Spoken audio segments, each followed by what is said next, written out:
చిత్తూరు జిల్లా కుప్పం టీడీపీ కార్యాలయంలో ఏర్పాటు చేసిన సమావేశంలో MLC Kancharla Srikanth, RTC vice chairman Muniratnam పాల్గొన్నారు. ఈ సందర్భంగా వారు మాట్లాడుతూ వెన్నుపోటు గురించి వైసీపీ నేతలు మాట్లాడడం హాస్యాస్పదంగా ఉందని విమర్శించారు. కాంగ్రెస్ పార్టీకి వెన్నుపోటు పొడిచి వైసీపీ పార్టీని స్థాపించారని, సొంత తల్లి విజయమ్మ, చెల్లి షర్మిలకు వెన్నుపోటు పొడిచిన వ్యక్తి జగన్ అని మండిపడ్డారు. ఓటు అనే పేరుతో ప్రజలు వైసీపీకి, జగన్కు తగిన బుద్ధి చెప్పారని అన్నారు. కేవలం 13% హంద్రీనివా ప్రాజెక్టు పనులు కూడా పూర్తి చేయకుండా సెట్టింగ్ చేసి కుప్పం ప్రజలకు వెన్నుపోటు పొడిచారని, ఎయిర్పోర్ట్ భూముల ఆక్విజిషన్ను వైసీపీ నాయకులు అడ్డుకుంటున్నారని అన్నారు. నమస్కారం. ఈరోజు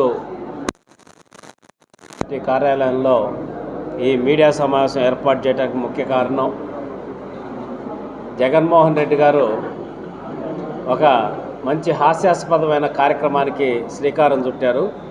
రాష్ట్ర వ్యాప్తంగా వాళ్ళ పార్టీ శ్రేణులకి రేపు వెన్నుపోటు దినోత్సవం కింద నిర్వహించాలని చెప్పనేసి పిలుపునివ్వడం జరిగింది. ఇందాక చెప్పినట్టు దెయ్యాలు వేదాలు వల్లించినట్టు ఈరోజు వెన్నుపోటు గురించి జగన్మోహన్ రెడ్డి గారు వాళ్ళ పార్టీ నాయకులు మాట్లాడుతుంటే చాలా హాస్యాస్పదంగా, ఆశ్చర్యకరంగా ఉంది. ఎందుకంటే వెన్నుపోటుకి, గొడ్డలిపోటుకి ఏదైనా సరే పేటెంట్లు రెండు వాళ్ళ పార్టీ వైఎస్ఆర్సీపీ పార్టీ తీసుకుంది. మీరు కావాల్సింటే గూగుల్లో గొడ్డలిపోటు అని చెప్పనేసి గూగుల్ చేయండి. జగన్మోహన్ రెడ్డి గారి పేరు. జగన్మోహన్ రెడ్డి వెన్నుపోటు గురించి మాట్లాడడం చాలా బాధాకరంగా ఉంది. ఎందుకంటే అన్ని వర్గాలకు వెన్నుపోటు పొడిచి తప్పుడు మాటలు చెప్పి అన్నీ కూడా ఒక మాయాజాలంగా రాష్ట్రాన్ని 5 సంవత్సరాలు సర్వనాశనం చేసినటువంటి జగన్మోహన్ రెడ్డి ఒక్కొక్క స్టోరీ ఈరోజు బయటకు వస్తూ ఉంది. ప్రజలు ఎంతో తెలివిగా జగన్మోహన్ రెడ్డి బుద్ధి చెప్పారు.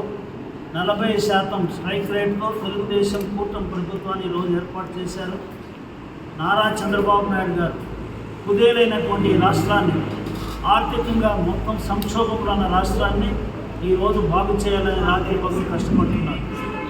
కుప్పం నియోజకవర్గం అభివృద్ధి విషయానికి వచ్చినప్పుడు ఇక్కడ పరిశ్రమలు తీసుకురావాలి, ఎయిర్పోర్ట్ నిర్మించాలి, ఇక్కడ మొత్తం మౌలిక సదుపాయాలన్నీ కూడా బాగు చేసి రైతులకు కానీ నిరుద్యోగ యువతకు కూడా పేదరికం లేని సమాజాన్ని నిర్మించాలని చేసినప్పుడు అన్ని కార్యక్రమాలకి రోజు అడ్డుపడుతున్నారు. ఎయిర్పోర్ట్ భూముల గత ప్రభుత్వంలో మేము అన్నీ కూడా సిద్ధం చేసుకున్నటువంటి దాన్ని కానివ్వకుండా ఆ రోజు వైసీపీ నాయకులు ఈ ఎయిర్పోర్ట్ భూముల అక్విజిషన్కి అడ్డుపడి చాలా చిక్కులు క్రియేట్ చేసి అది పూర్తి చేయకుండా ఉన్న పరిస్థితిలో 5 సంవత్సరాల ఆ మాటే లేకుండా పోయింది. ఇప్పుడు నారా చంద్రబాబు నాయుడు గారు 1200 ఎకరాలతో ఒక మంచి ఎయిర్పోర్ట్ నిర్మించాలి, 2000 ఎకరాలతో పరిశ్రమలు నిర్మించాలని చెప్పి ఈరోజు అన్ని ప్రయత్నం చేసినప్పుడు మళ్ళీ కూడా వైసీపీ నాయకులు ప్రతి ఒక్క కార్యక్రమానికి అడ్డుపడడం, లేనిపోని గొడవలు సృష్టించడం. నిన్నటి జరిగిన విషయం, వాళ్ళ కుటుంబంలో వచ్చినటువంటి తగాదాన్ని ఎయిర్పోర్ట్ ల్యాండ్ విషయానికి అనవసరంగా దాన్ని ముడిపెట్టి పెద్ద ఎత్తున సోషల్ మీడియాలో తప్పుడు ప్రచారం చేయడం అనేది ఇది చాలా బాధాకరం. ఇది ప్రజలందరూ దీనిపైన తీవ్రంగా ఖండిస్తున్నారు.